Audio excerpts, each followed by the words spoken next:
Yeah, good morning and welcome everyone to this panel. It will be in English, so if anyone needs translation to Arabic, you need to pick up your headset or just raise your hand, and some of the great colleagues here will give it to you. Otherwise, this is a 45 minutes panel under the partnership of Aspetar, the first orthopedic and sport hospital in the Gulf region. So we would like to thank them for partnering on this and 3 other sessions today with Wish.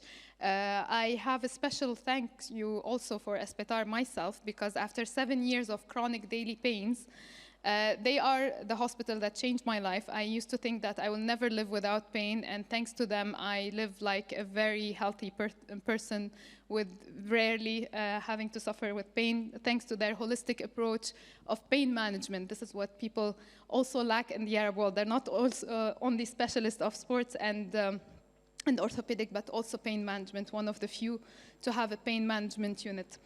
So thank you for Aspetar, thank you for Wish, and thank you all for being here. I have with me on this panel Ms. Hala Al-Osta, Senior Diversity and Accessibility Manager at the FIFA. I have also Dr. Camilla Swart-Aris, Associate Professor, College of Science and Engineering at Hamad bin Khalifa University in Qatar, and Mr. Mark Hughes, Director of Ausaj Academy at Qatar Foundation. And let's start with a video from the international athlete Giusy Versace, ambassador of Save the Dream, global nonprofit movement of athletes and other people very interested and believing in the power of sports to build more fair and inclusive societies. Ladies and gentlemen, good morning. My name is Giusy Versace, and it's a great honor to contribute to this important panel at the 2022 Wish Summit. First of all, I would like to say that I greatly appreciate the visionary efforts of Her Highness Sheikh Moza bin Nasser, of the other members of Wish leadership and team towards the promotion of innovative solutions to address international health challenges. Thank you. Thank you very much for keeping a constant attention on the most vulnerable ones, even more to the healthy human beings, regardless of who they are or where they are. This is a real expression of a unique, caring nature and love for humanity. That's why I felt honored to receive the invitation of Wish, and I'm glad to share with you today my visions and my experience with particular regard to the role of sport in the life of persons with disabilities. I'm not only here as an Italian congresswoman, but importantly as a Paralympic athlete. But please let me introduce myself for those who don't know me. In 2005, so several years ago, 17 years ago, I lost both my legs in a car accident. I had to learn to walk again and to continue living after such a traumatic experience. It was the beginning of a new, incredible journey. To my surprise, just after a few years, I became a Paralympic athlete. In 2010, I began racing with the carbon prosthesis, becoming the first Italian athlete to run with a bilateral amputation. I won 11 Italian titles in the 16 meters, 100 meters, 200 meters, and 400 meters. Several national records to build my name. I ran in 3 different European championships, winning a silver and a bronze medal. I also ran in 2 world championships, one in Doha, and I was a finalist for the 200 meters at the Paralympic Games in Rio. But do you know what the biggest surprise through all these achievements was? I learned to love running after losing my legs. It's amazing the surprising gift that life can give us. Let me add something more. I really believe in the power of sport as a tools of wellness and rebirth. As a founder of Disability No Limits, as a congresswoman, and as a proud ambassador of Doha-based Save the Dream Foundation, I've dedicated a good portion of my life to promote Paralympic sports, reform to facilitate the access to sport, And last but not least, I also raising funds to help other people with disability, especially the youth, have the same opportunities that I had. Let me explain you better something more. Currently, in Italy, our healthcare system doesn't pay for the high cost of prostheses or high-tech devices, denying the right to sport to so many, a right that should be universally recognized and guaranteed. Think about that. You can choose whether to wear sneakers and run or not. You can choose to use your legs or not. For many people with disability, this is not possible. That's why I'm also working in Italian Parliament in order to ensure equal opportunities for all. After this great experience, most importantly, I have used the mindset and the determination of athletes to advance what I consider important causes, not just for people with disability, but for the society at large, through my foundation and my role in politics as well. So before saying goodbye, I really hope that my words will inspire you, not just a reflection, but also possible joint actions to create a better and more inclusive world. I really, really believe in that, and I really, really need your support, your help. So please don't forget our conversation, and let me thank you once again for the kind invitation, for your kind attention, and hope to meet you in the future. Wish you best of luck and enjoy and have a good summit. Ciao da Giusy Versace. Thank you very much, Ms. Versace, for this colorful message, and both in visual and in meaning. So we are gathered under the title of Making Sports Accessible for All. The time to act is now, and we encourage you to ask your questions either via the app if you are watching us online, or if you are here in the room, there's a barcode you can scan. If you are already on the app, you can also, there's a chat box for this panel. You can send your questions there, or you can simply raise your hand when we come to the Q&A. When we talk about accessibility of sports, there are so many levels. There are the adults, but let's start with the school, with you, Mr. Hughes. At the Ausaj Academy in Qatar Foundation, how do you make sports accessible? How much space are you being able to work with? Let me just put some context for people that will not be familiar with Ausaj Academy. I'm the Executive Director for the Special Schools and SEN Services within Qatar Foundation. It's a new department within Qatar Foundation Schools, so I have the privilege and honor to represent nearly 1,000 young people who have immensely diverse learning difficulties, disabilities, social emotional behavioral difficulties, autistic spectrum conditions, the whole range really of young people who attend our particular academies.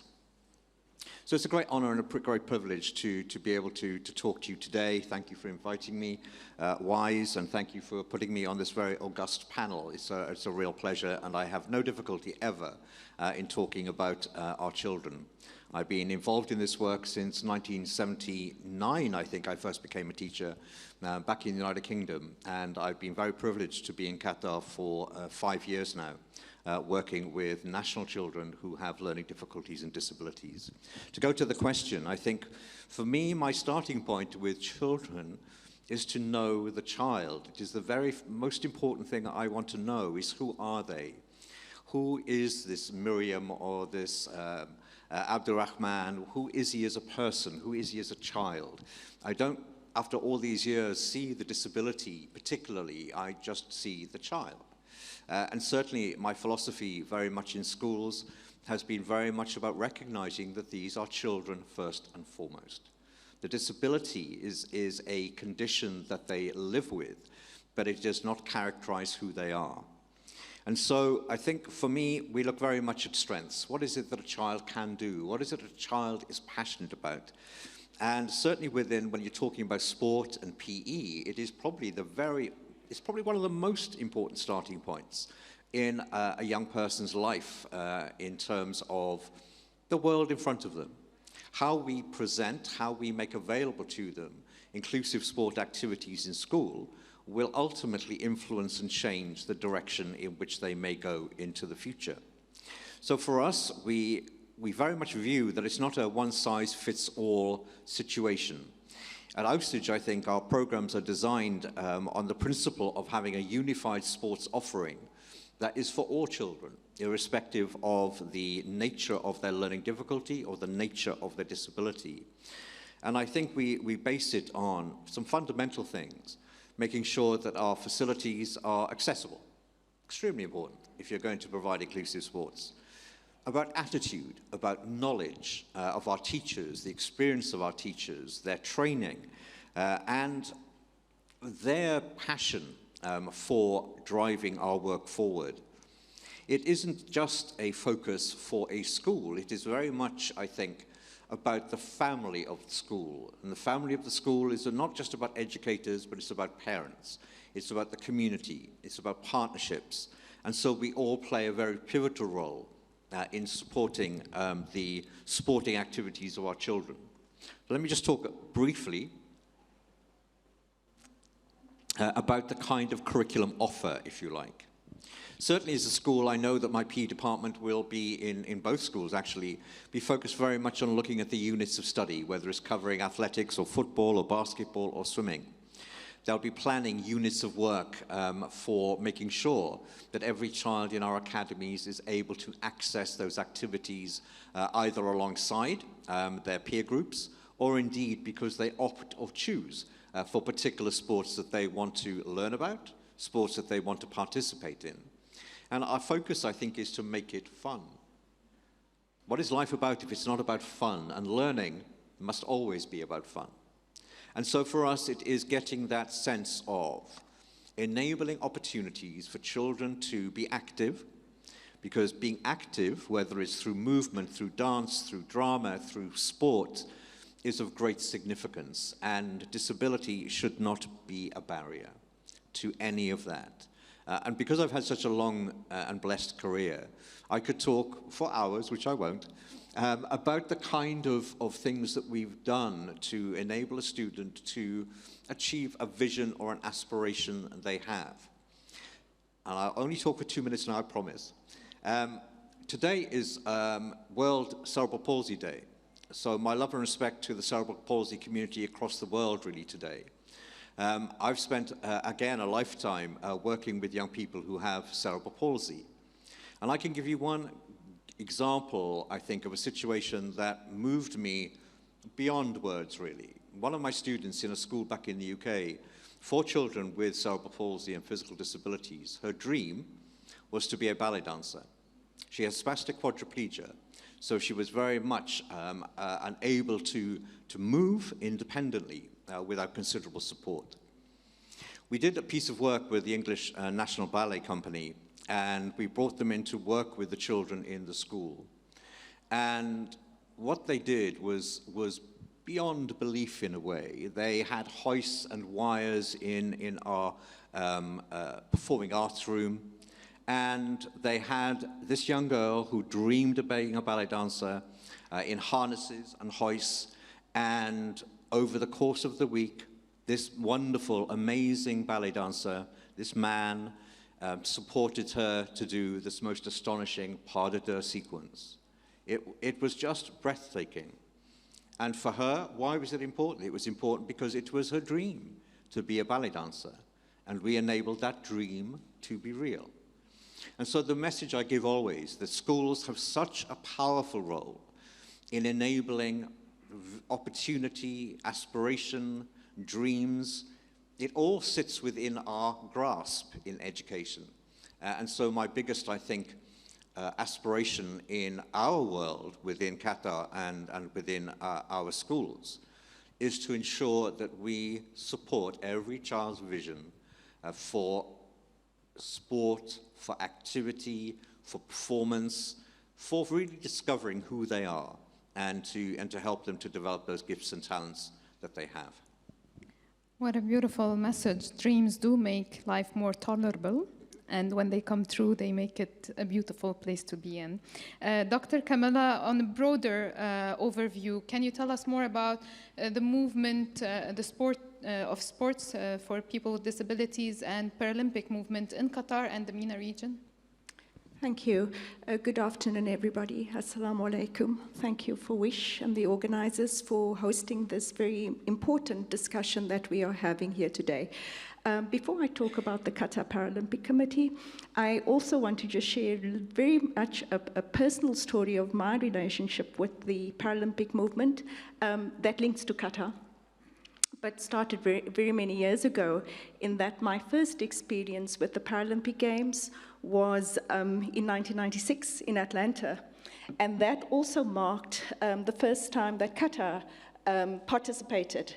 So within the context of the hosting of Paralympic Games, with the first one in 1960 in Rome, Qatar has a very short history, but an important one.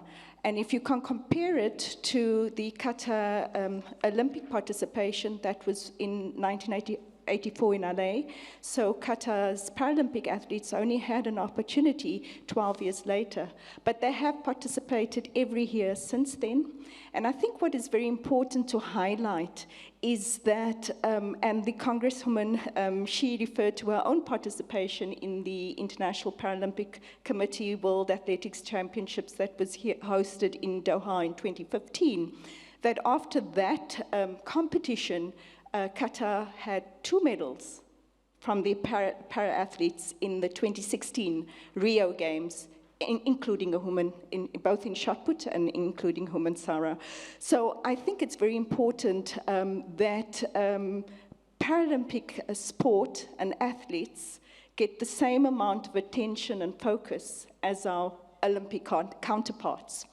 As was shared in the beautiful story about the ballet dancer, I shared similar experiences with the South African team who I was traveling with as an observer during the 1996 Atlanta Games, where it wasn't so much about the great opportunity to play sport, but it was even more important from a day-to-day business where they were able to get around by themselves, because what the Games allowed was to change the infrastructure to enhance mobility, to enhance independence, very similar to what we see here with the World Cup, and I'm sure Hala will speak more about that. But certainly the focus of these events and participation is that it allows us to host these events as a catalyst for change, to create more accessible societies and inclusive societies. So Qatar, as many other countries, face immense challenges when trying to pursue this, but it is high on the agenda, and these events gives us the opportunity to address these issues. Thank you. Now going to even a bigger, broader overview, a World Cup in Qatar. Lord Darzi, in the opening of this summit, described it that this might be the most accessible World Cup ever in the history of the FIFA. What are the infrastructures that are available? So again, thank you for having me at the conference and being given this opportunity to speak about such an important topic. I mean, I don't know if you've seen or heard, yes, the World Cup is coming to Qatar, and it's a very unique opportunity, and like we heard, it is one of the most accessible World Cup to date. And within that, from a perspective of infrastructure, it's also a unique opportunity for us to have been able to build stadiums from scratch and to inform the building of these stadiums with global standards and best practice. So not working on a retrofitting perspective, but really pushing the barriers and talking about inclusive design. So from this perspective is ensuring that everyone is included and that the design is not just for disabled people or people with limited mobility. It expands beyond in terms of beneficiaries of good access as well. So some of these examples within the stadium infrastructure focuses on the routes to the stadiums. Within the stadiums can be the accessible toilets for ambulant disabled people or wheelchair users. It's also in terms of something which is very brand new in Qatar and for many mega sporting events as well, as the concept of changing places toilets. Which gives, in terms of adults with disabilities, the space to be able to go to the bathroom and have to change as well. So it is really pushing beyond not just what you would find in general infrastructure, but also pushing towards the services which impact the infrastructure as well. So we have, again, for the first time at the World Cup, the concept of sensory rooms.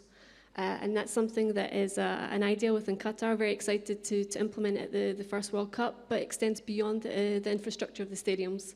It will be at the corniche, the fan activations that we know in terms of the cultural sites. So I think this is the impact of a mega sporting event, is that we can use these global standards and best practice to implement, okay, yes, within where the main event is happening, the stadiums, but push beyond that and influence what's happening across the region as well, and also enhance and complement the national strategy, which is talking about and pushing forward accessibility. Metro elevators that actually work. Not unlike what we see in so many countries where they're not working. They're there, but they're not working. So yeah, I'm eager to witness that. Mr. Hughes, women in sports is also a minority, and it's also a challenge. Women with disabilities in sports is even a bigger challenge. How can we make sports for people with disabilities and women with disabilities, female, young children, and a higher level more inclusive? I'm smiling, I think, because yesterday I'm aware that at Ausige, my team were hosting a Qatar Foundation Schools Sports Association tournament, the first time we've had a tournament since before the pandemic, I think, and it was for girls and girls football. And it was fantastic seeing young girls aged 12 and under just passionately loving playing football and playing against girls from other schools. So I think, again, we talk about a school level. At a school level, we have a high degree of responsibility in promoting that inclusivity and accessibility of sport for girls. But it was interesting, when you listen to the extremely esteemed panel this morning at the opening messages, the one that Mo Farah was attending, and this whole issue of particularly girls in the region and access to sport. I can only talk about it from my experience within Qatar Foundation, and of course, we have inspired and inspirational leadership within Qatar Foundation of women who are passionate about sport. And so that very much is reflected, I think, in the work we're doing within schools across Qatar, but in particular, I speak about Qatar Foundation. And we have girls of all ages, actually, from elementary through to secondary age, who are, if they choose, participating in sports that they are passionate about. And so I think there is massive amounts to do. Let's not be unrealistic. There is a huge journey to be done. We're inspired by amazing international female athletes from around the world. And our girls and our women are equally inspired by those people. But it is very much about changing expectation, changing opportunity, but also being advocates for change. And I think our young ladies, our students, our girls and our female students are passionate advocates. And they are the people who are driving this agenda forward. They will have more influence than the voices like mine. Their voice is much more powerful. And they demonstrate it by doing. And I think, there is much to do. But at a school level, I have to say, we are seeing the same amount of passion from our girls as we are from our boys. Definitely, the passion is there, but maybe the social barriers, we still have to work a lot on that. We do. Ms. Osta, how can we build from the Qatar experience? In the end of the day, Qatar was technically rebuilt entirely in the past 20 years when people were more aware of the necessity to manage people with disabilities and make everything more accessible, but it's not possible everywhere in the world. How can we build on this experience to promote accessibility in mega events later on? I mean, it's again, like you said, a unique opportunity, a unique experience within Qatar that we've been able to start from scratch. But I guess it's taking the learnings from this mega sporting event and taking the enthusiasm and passion. But the key thing is the knowledge sharing. So capturing that knowledge, being able to build upon it, and also the collaboration element. So it is something that we need to, in terms of still build capacity and awareness around disability and accessibility and inclusivity, even going beyond, and making sure that it's not just building for or influencing for disabled people, but with them as well. So that consultation piece and taking disabled people along the journey as well is key to enhancing what we're able to do.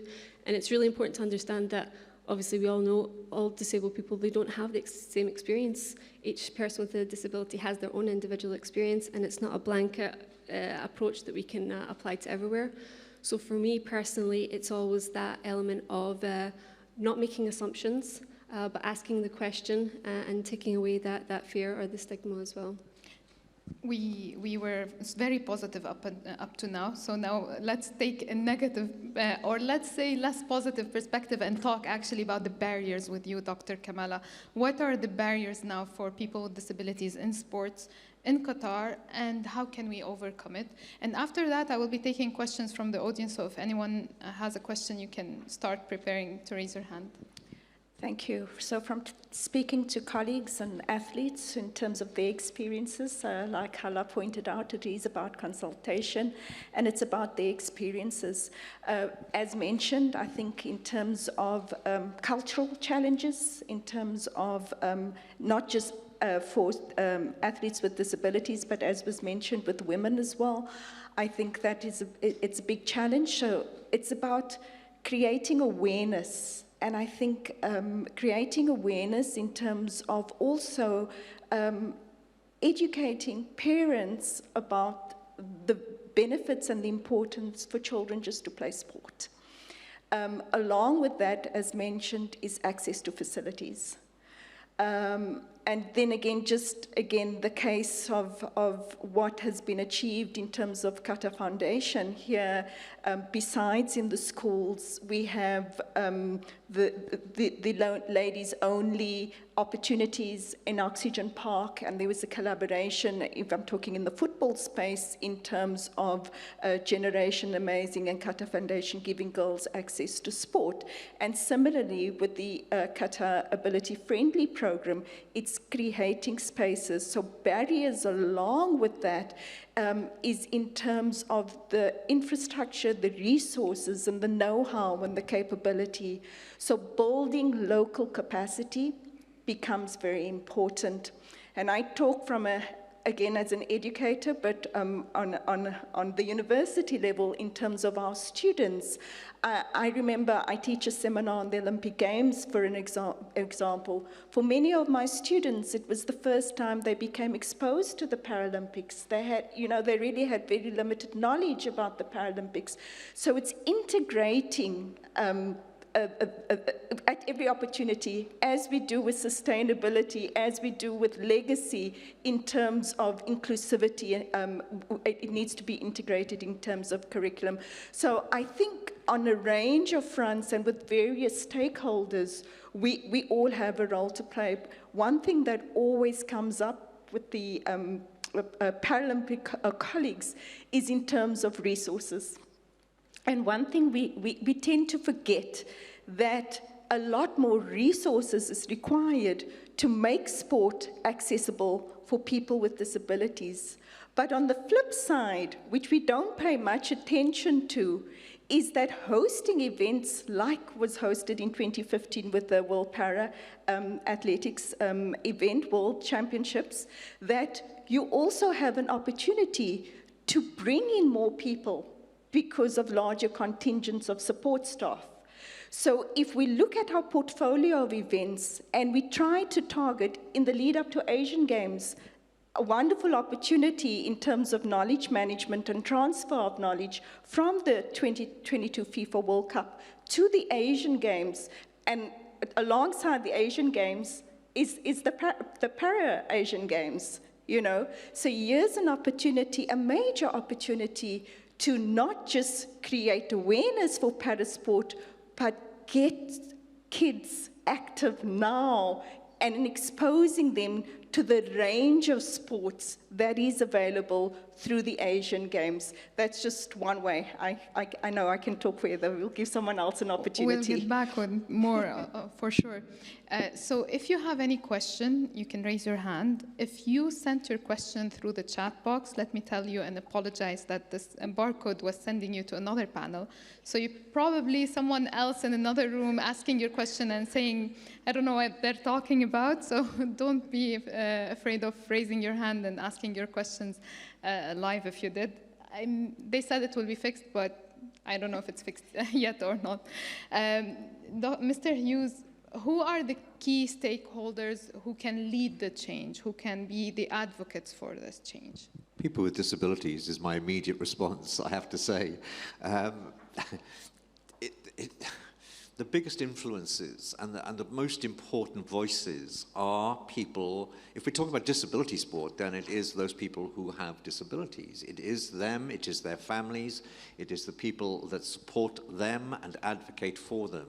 And they need to be around the table. I think that's the most important thing. If we learn nothing from this entire conference, it is the absolute pivotal importance that in any conversation about access and inclusion and opportunity for disabled people, well, the people you should be most talking to are them.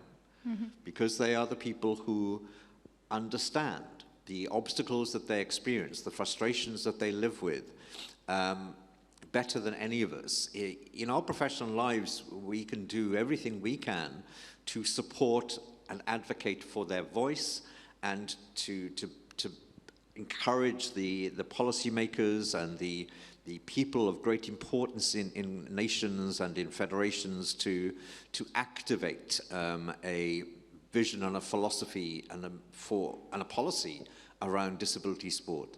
But please, I think the strongest message is bring those people around the table.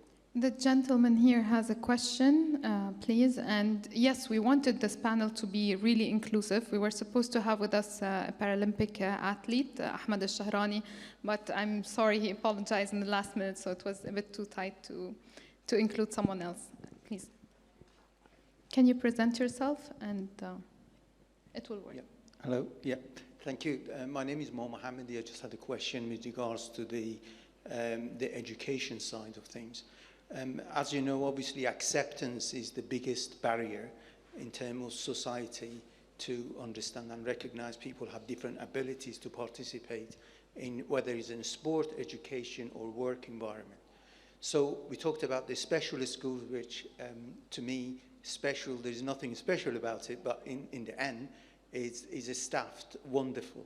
So those staff understand the people's various abilities and they adjust and they teach and they get the desired outcome. So my question is really, what about the children who are in the mainstream schools? A lot of people out there where they have hidden disabilities, where it's not recognized. How can we actually reach them to promote the sports within those schools?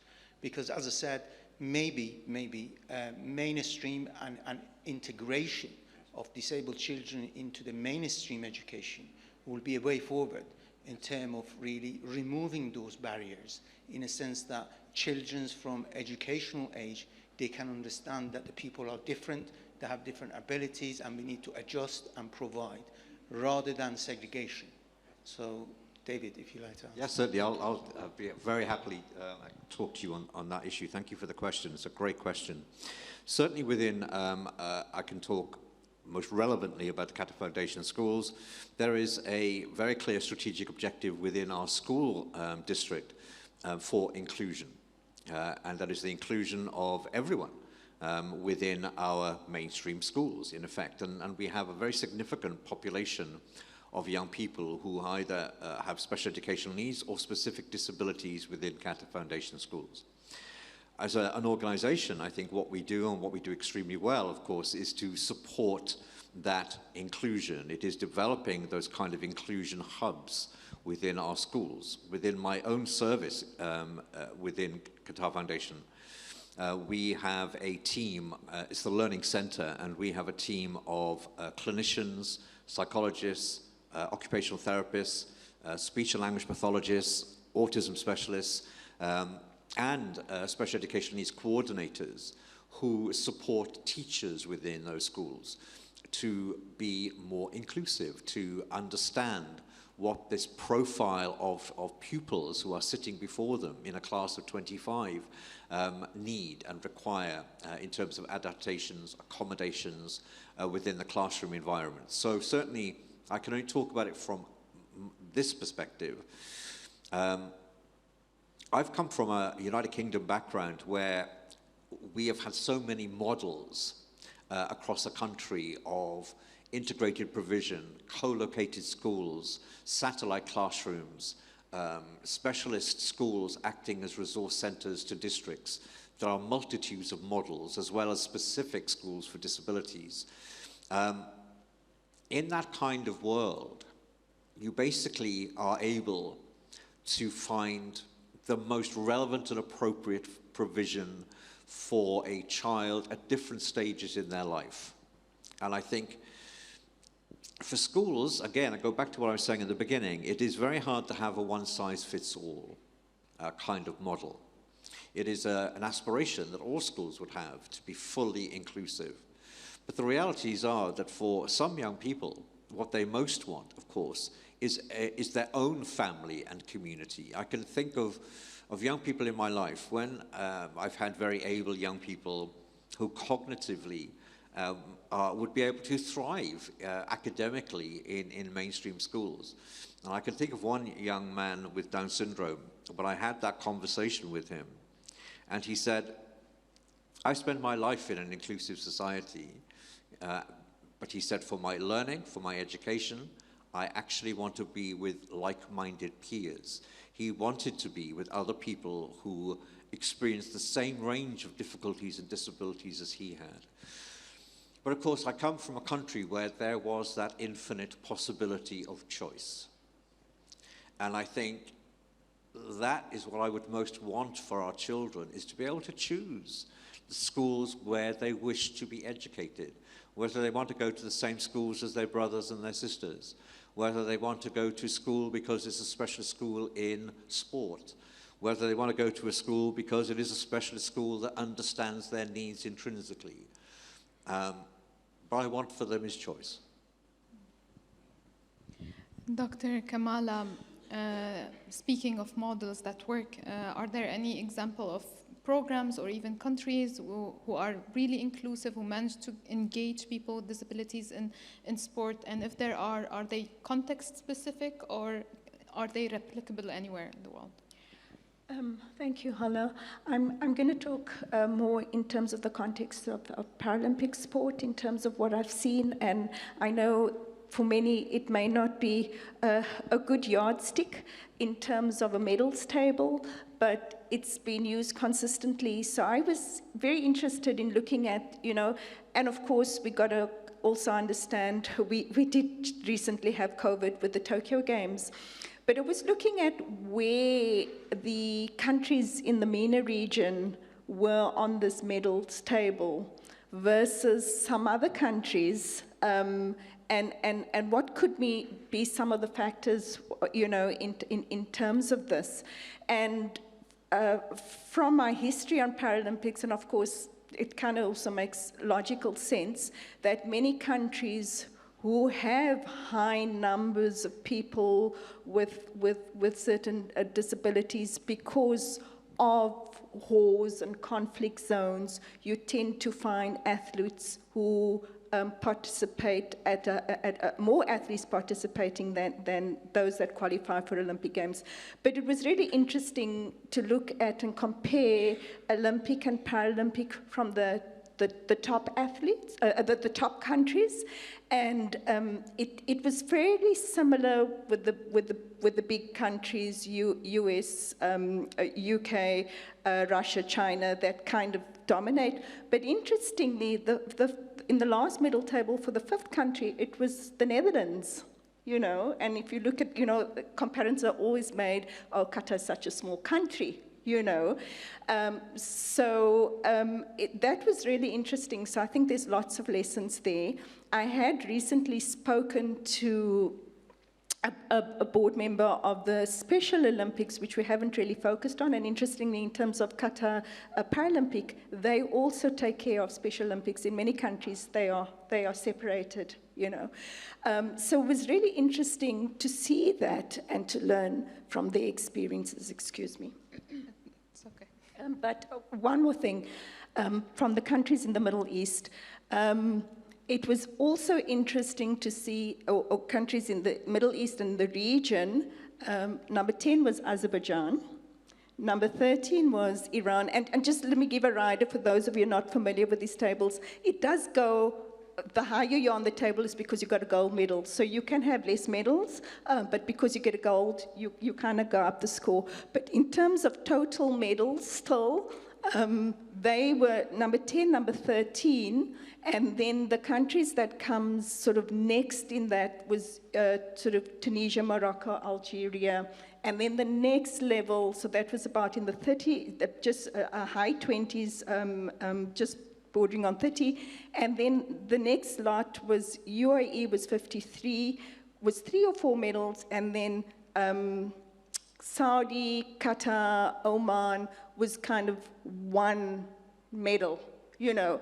So I think we have a long way to go. I think that's just an indicator, you know. Obviously, the more grassroots we have, more people we have accessing sport, the better chances, you know. So it's again, I know from the Qatar Paralympic experience in terms of what I mentioned in terms of resources, they only focus on a few sports because of resources, you know.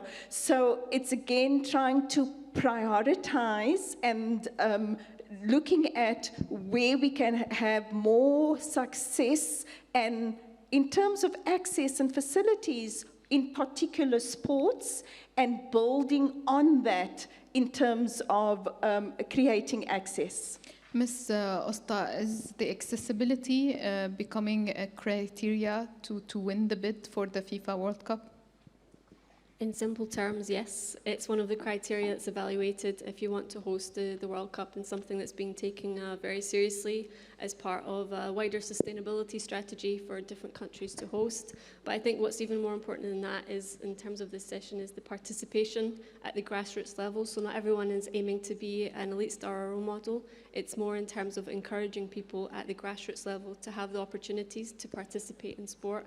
And I think, to be honest, as someone who comes from Scotland but with Arabic heritage and background, what I see when I compare experiences is that the girls and women in underrepresented communities in Qatar are actually a lot more forward than ethnic minorities or underrepresented communities in Western countries, because I think they've held the culture and traditions from maybe 20 years ago, whereas the countries within the Middle East are progressing, and I think they should be looked towards in terms of as a best practice and inspiration. Dr. Kamala. Sorry, just on that, there was one other aspect I wanted to raise in terms of the medal tables.